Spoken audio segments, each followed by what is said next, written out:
So last night we got the season 2 finale of Peacemaker, and it made it clear this was a very disappointing season of television. Not wholly bad, but thoroughly disappointing. So let's talk about it.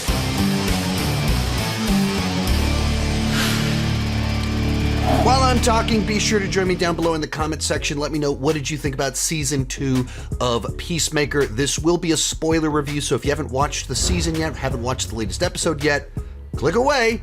It will be spoiled in this video, and you don't need to put spoiler warnings on your comments. People were just warned.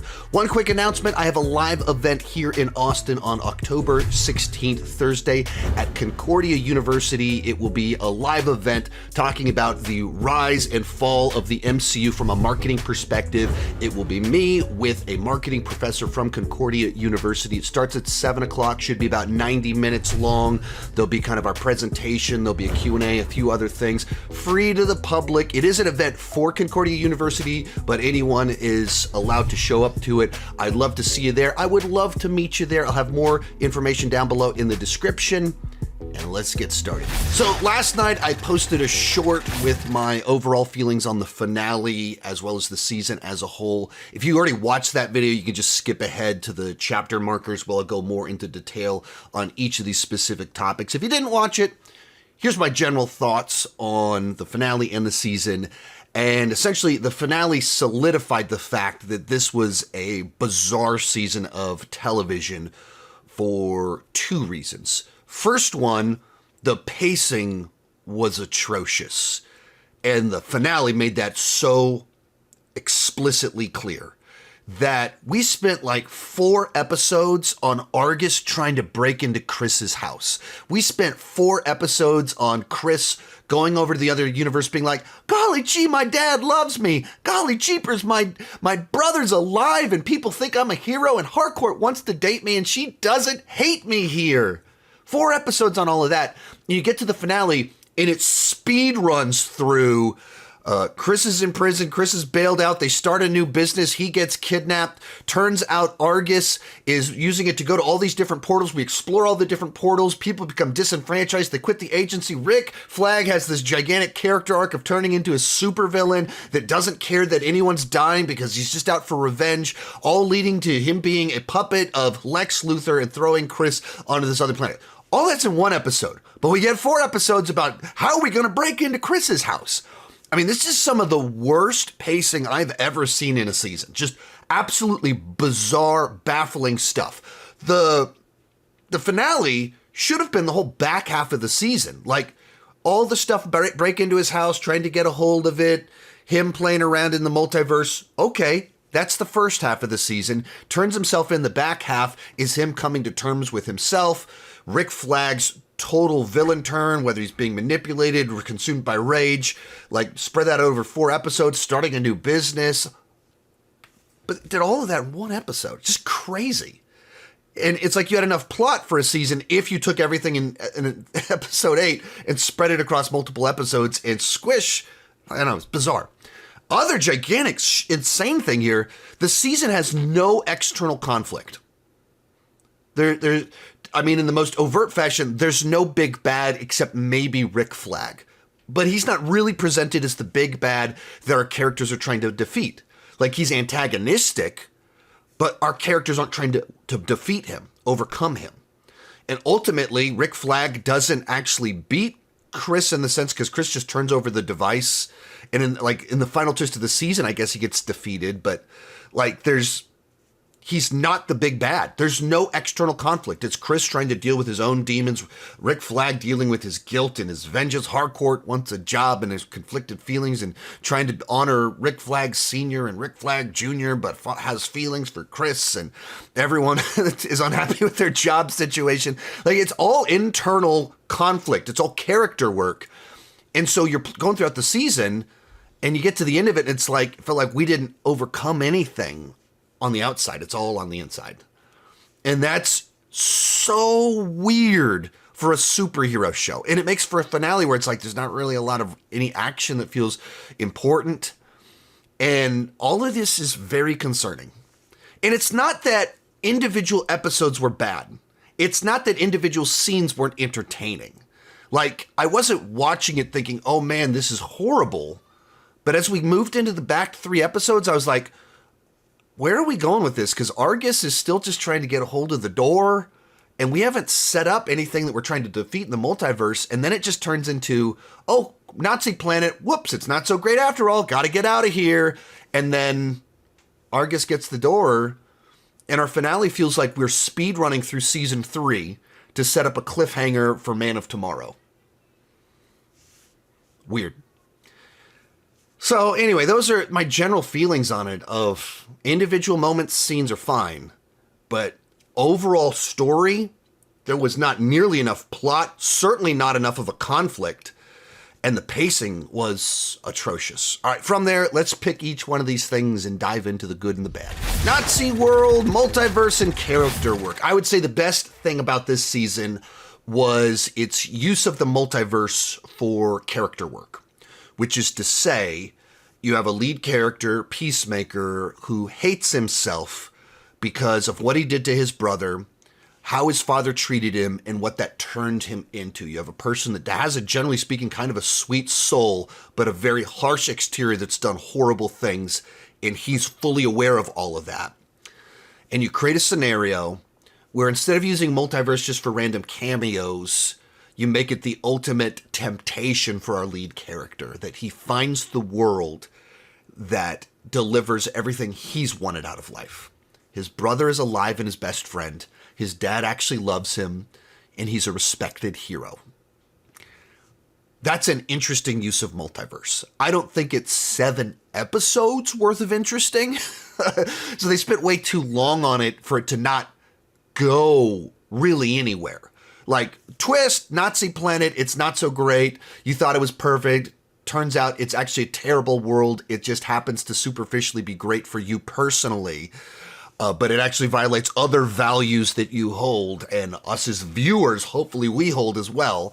But it's not like that reveal happens and then he needs to stop the Nazis on this other planet. It's like the plot is not, oh crap, it's evil. But to truly be the hero he's meant to be, he frees everyone and brings equality to Nazi world. Like, it's not that. It's just, oh crap, it's not great after all. I gotta get out of here with my friends. And it's done. And so it felt like we were building up to, like we all pretty well guessed it's what the twist is going to be, like Nazis or something. Like, it was literally Nazis. It was literally Nazis won World War II. But we all assumed something like that was where this was headed, that some sort of racism, it's like, let's take the thing about his dad and make that global in the world. And that's what happened. And what I kind of appreciated in how they played it out is making it clear that even though his dad is now in Nazi world, in this world, his dad's not a Nazi.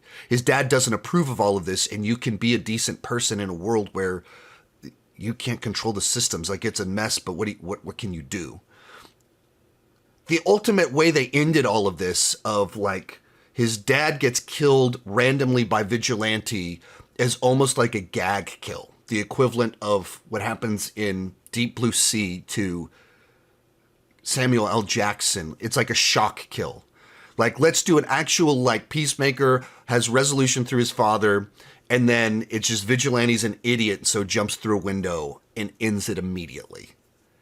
And you see it happening. Is like, if the day comes that I'm gonna die, I will proudly be able to say that I lived in a broken world and I did oh no, he's dead.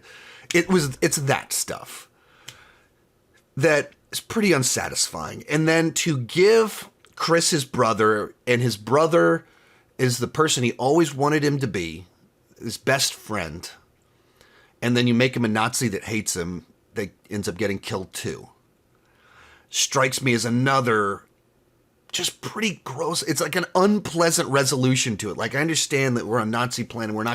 Everything's not going to be happy roses. There's no happy ending to you pretended to be your dead self on a different planet. But the one that they went with, it finds a way to, like, almost do something with Augie that's like emotionally satisfying, emotionally satisfying, but ultimately it just kind of leaves a bad taste in your mouth because it's rushing to the plot point of Chris thinks that he's the angel of death or whatever. And maybe you could have earned killing them both off. But really, I think you needed to do a lot more work to earn it. So like it felt like we did all this time that didn't really go anywhere. So then we have the lack of a central conflict, external conflict. What was so fascinating about this season is that it is 100% committed to internal struggles, where you come out of a big main plot first season, alien invasion, the team comes together, becomes best friends, saves the world. Season 2 is about the aftermath of all of that, of their feelings, their job security, who they've grown into. And so everyone's life is turned upside down in their own version of a working hell. Because of the events of the first season. It made them become the best version of themselves and put them in the worst place. All of them are lost. All of them are confused in their own ways. And that's the plot of our season. All of them processing through all of that. And we're even bringing in Rick Flag Sr., who himself has become the worst version of himself. But that's what the whole season is. The idea that a main plot line of 7 of the episodes here is just Argus trying to get a door. That's it. And it's not that Chris using it has created an unstable breach of the dimension. It's not that there's a ticking clock. It's nothing like that. It's literally, man, what Luther did was dangerous, so we need to get this one over here. Zero urgency, zero stakes beyond that. No threat beyond that. It's 100%. Everything that matters in the season is an internal conflict. When the external conflict on Nazi planet is only in episode 7. It's, oh crap, we're on the wrong planet. We just need to get out of here. That's the whole thing. There's no, we need to stop them, overcome anything. We just need to get out of here. There's no external threat. And there's the sense in which Rick Flag Sr. is out to get Chris. But even that it's always restrained. There's always other things up until maybe like the very end of it. It's restrained. It's not overtly Rick Flag Sr. is running around Punisher style trying to kill Chris. It's all within the boundaries of a government organization where there's checks and balances to some extent. And people calling him out whenever it looks too personal until we get to the very end. And so it's not we're trying to defeat Rick Flag or anything like that. There's no plot, external plot that we're trying to overcome. It's just we're wandering around over here in multiverse doing character work, and we're trying to get Chris back, character work, and we're trying to get a door. That's it. And then the main plot lines of the season are resolved at the end of episode 7. I went into the finale like, oh, I think we're in big trouble. Because the main plots of the season, Chris is infatuated with the multiverse, and Argus wants the door. They're resolved, and we have one episode left. So this episode has to set up and resolve its own conflict inside of it. That's not how you do a finale for a show like this. This that's serialized. You don't resolve everything with one episode left, and that's what they did. And so you get to episode 7, and I heard people saying, "Well, this felt like the start of a new season. It felt like they speed run through season 3." Everyone's like take on it is different, but it's all the same reason, because the plot of season 2 was resolved at the end of episode 7. So episode 8 is emotional, tying off emotional loose ends, tying off some character work, and then everything else is setting up future things or speed running through plots. But it's even that. It's not that there's a threat that's introduced that our characters are trying to defeat. It's them just accepting, I'm disenfranchised by Argus. My calling is to this thing over here. Let's work together to create our new thing. All of which is set up for whatever they're doing with Checkmate. And then all the stuff with Argus, like, it felt like we were working one direction. Like, you didn't really even know exactly what we were trying to do. But all of a sudden, it's all about, we have a specific purpose for this door. And we realize it's about this prison. All of this is new. All of this is setting something new up that our characters aren't trying to stop. They're not trying to overcome. It's like, okay, I guess Argus isn't who we want to work for anymore. It's not an external conflict to overcome. It's just setting up, I guess, Man of Tomorrow and other future plot threads. But it's all future DCU things.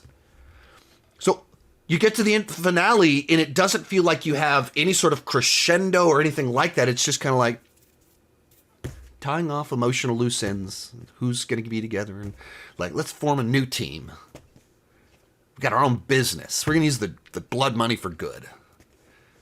But no external conflict, which is so weird. Then got to talk about that pacing. And I mean, I don't know if I have to keep elaborating on the same thing, but just I can't think of a single show ever that has been so insanely poorly paced. Where if you look at the 8 episodes, the amount of plot that they're trying to do with we're trying to get the door, he's trying to go to multiverse, realize it's bad, get out of there. And then what's Argus's purpose with the door, Rick Flag's character arc, they want to form a team. Like, if you space that out over 8 episodes, that's a reasonable season. I still think you need an external conflict, but there's enough character work and plot lines there that make sense. But it literally takes 2 or 3 episodes worth of plot of Chris playing in the multiverse and finding what feels perfect. Turns out it's horrible. And they're trying to get a hold of the door. That's 2 or 3 episodes worth of plot. And it kept going and going. And like, Eagly keeps them out. So then they're trying to do this. And then the door moves. So they're trying to do this. It's not remotely interesting. Trying to get the door. Like, it's just like a comedic subplot that moves at a snail pace. Like, it's just like, there's nothing remotely compelling about, we need to get into Chris's house to grab a door. It's just like, no urgency, no stakes. There's nothing about it that like it's dangerous. It's just, okay, why are we spending so long on this? And then likewise, the more interesting plot about multiverse, you get like to episode 4 and you're like, okay, yeah, I get it. It's perfect, but I know a twist is coming. And then there's like 2 more episodes before you get the twist. And so like even that felt stretched out.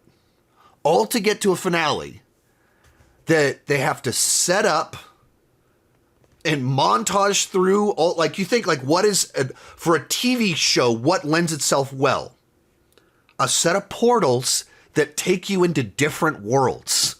Like, that's TV right there. You got several episodes of going to different worlds and trying to find something and building out like Rick Flag slowly becoming this villain version of himself or something and being manipulated, whatever's going on with him. No, it's montaged through in 10 minutes. What could have been 3 episodes is like 10, 15 minutes of just montaging them going to different places and people being like, I don't like my job anymore, I'm going to quit. 4 episodes to try and break into Chris's house, and that's montaged through in 10 minutes. So much plot, so much character work like that. While having Chris in prison, there's so much that happens in the last episode. It's crazy. Like, just wild to me that this could, like, how this could, the insanely bad pacing of, you had plot points that make sense, just pace them out properly. Don't stretch these out and don't rush these ones. Gotta talk about Rick Flag. I don't know what's going on here. I was waiting the entire back half of the finale for there to be the big twist that Rick Flag had been kidnapped and replaced by someone. That you get about 10, 15 minutes in Rick Flag is like real flippant about people dying. Like, they're just sitting people in and they're dying. And then other people are talking about how Lex Luthor's people are taking over, and you go, okay, Rick's acting a little bit different. And then there's the interaction where Harcourt is talking to him, and she starts apologizing to him for calling the wrong thing. And he, she's, oh, I mean, Rick. And he ignores it as if he's not familiar with that interaction. So I assumed what this meant was, that's not Rick Flag.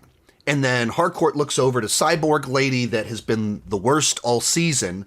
And all of a sudden, Cyborg Lady's also like, this isn't, what's going on here? So I assume the back half of the episode, the big threat that we're working up towards is that they're going to realize Rick Flag has been replaced. Lex Luthor's taken over. So we're going to have this big crescendo of, we have to like get Peacemaker to come and join us to stop this, that Argus has been taken over by Lex Luthor. Like we even do like a meeting, the big government meeting with the guys from Superman. And the guy even says like, a month ago you were opposed to Luthor and now you're the one proposing his plan. And he's like, yeah, he's the smartest man on earth. He's great. And this whole time, like, oh, more evidence. Clearly this is not Rick Flag. That's not what Rick Flag would say. And then the season ends with, no, it's Rick Flag. He's just so out for revenge. He's just so blinded by revenge that he's going to corrupt Argus, kill his own people for Lex Luthor's mission so that he can get revenge.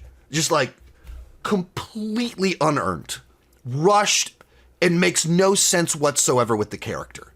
Not that Rick Flag is like a beacon of morality, and not that I don't view him as a morally corrupt person that's right up there with Amanda Waller.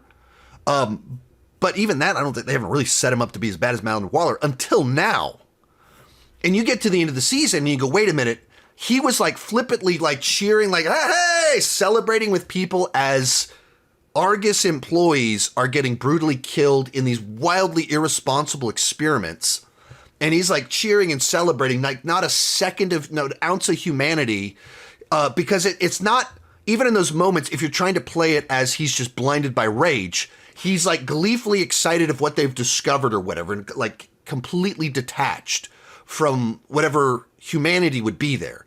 It's not even that this cold, calculated, I'm just locked in on my revenge. I can't fathom what they're doing with this, like with the character. And so it feels like I'm still waiting for the reveal that this is not Rick Flag, because it's so inconsistent with Rick Flag to be a full-blown supervillain that does not care about people dying, that is a lackey for Lex Luthor just because he's out for revenge. I can accept the gray morality of revenge in making bad choices. I do not accept that he's a total puppet for Lex Luthor and doing all this other stuff so that he can strand Peacemaker over there when there's a zillion other revenge schemes that he could do instead of this that wouldn't involve all these other people dying. Like, I just don't buy into it. You have not convinced me that that's what Rick Flag would do. It's just like completely ruined the character. Like, makes like, Creature Commandos has an entirely different flavor now if Rick Flag is like a monster of a supervillain that doesn't care that his own employees are dying for the sake of revenge and Lex Luthor.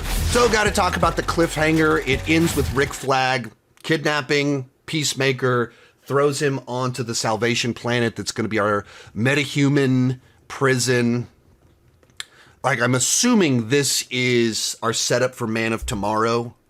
That's where all of this is going. That's why this episode was rushed. That's why it felt like the season's about one thing and then the finale's about all this other stuff. It's because we have to set up Man of Tomorrow. And so it's just flying through all this setup to get us to this end point that they needed a lot more episodes to get there. I mean, it's the sort of thing that's just not satisfying because it was so rushed. And it just felt like we're like have a plot point that comes out of nowhere. Like, I know this has big implications. I know that it matters, but it's like, okay, I mean, we're going to come back to it. Cool. I wish this had felt like it was more meaningful and didn't, like, the thing that taints the cliffhanger for Chris is the character malpractice of Rick Flag. Like, the big reveal is that Rick Flag is a supervillain himself and just the worst. I'm like, oh, all of that bad taste in my mouth makes anything interesting about Prison Planet, Chris there, just disappears. But also, I just don't think we earned any of this. Like, we just montaged through looking for it. We don't feel like it's like a plot reveal. Like, oh, it's supposed to be a prison. it's not like we spent a bunch of time understanding what they were looking for or anything about the planet for it to be interesting, because they just had so much plot in here. So I was like, okay, he's stuck there and we'll get him back in a movie in a couple years or whatever. Okay. It's just so underwhelming. Like, that's what's so frustrating, is that it just left me like it's a finale that leaves you like, ooh, that's just, there's so much more you could have and should have done here. Final thoughts. This finale solidified that this to me is by far the biggest red flag I've seen for the DCU. Up until last night, I was very optimistic about the future of the DCU, very excited for the future of the DCU, and trusted James Gunn. And last night was the first time I was like, oh, maybe I shouldn't trust him so much. This was not handled right. This was handled very poorly, and it felt like gigantic blind sights on his part. Just no conflict, horribly paced, combined with we're sacrificing our show for the sake of setting up future things, for the sake of DCU whole. And how much of it was he rushed writing this season? He was writing too many things, and he's talked about writing 800 pages or something like that in a year, because he wrote Superman, Creature Commandos, this all, or something like whatever it was. He wrote a tremendous amount in 1 year, and you go, all right, I mean, I can see that falling apart. And his humor's still there. His character work is still in all of this, but I think we needed to spend more time on the plot and the pacing and the structure. Structure, I think, is the word that when I think of where Gunn struggles the most as a writer, it's structure. I had my issues with going all the way back to Guardians Volume 2, where there's really powerful character work and the humor's there, so a lot of people love it. Structurally, I have gigantic problems with that movie.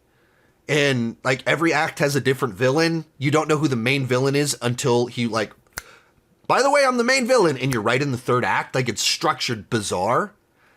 And I think he makes his movies in a way and TV shows in a way that structurally sometimes has big problems. I think this season highlights that the most, of like, it's like he completely forgot to put a villain in. He completely forgot to have an external conflict to overcome, something outside of his character's internal struggles. So the season feels like it has no weight to it. And then it feels like it's just there, a stepping stone to do the next thing that he wants to do. And we're rushing character work to get us there. We're rushing plot points to get us there. We compromised the season to set up the movie. So, I don't know. That's maybe the biggest thing my biggest takeaway was I left last night feeling like, oh, I'm worried about the DCU in a way that I was not worried about 1 hour ago. This raised big red flags. And it's not that the season was unwatchable. It wasn't that even the episode was hard to get through. It's not like it lacked emotional moments or solid moments that were written right. Like, all along the way, every individual scene is fine. But we're talking about the guy that's over the big picture of DCU. And the big picture for this season did not work. Let me know your thoughts down below in the comments section. You don't need to put spoiler warnings in there. If you're in Austin or can fly to Austin, come on out this Thursday, October 16th at Concordia University at 7 o'clock for a live recording of a video talking about the rise and fall of the MCU. Actually, comic book movies in general, MCU more specifically are some of our examples, but from a marketing perspective and the choices that they made all along the way that hurt themselves or help themselves, and what they can do to save the day and keep talking movies and TV too much.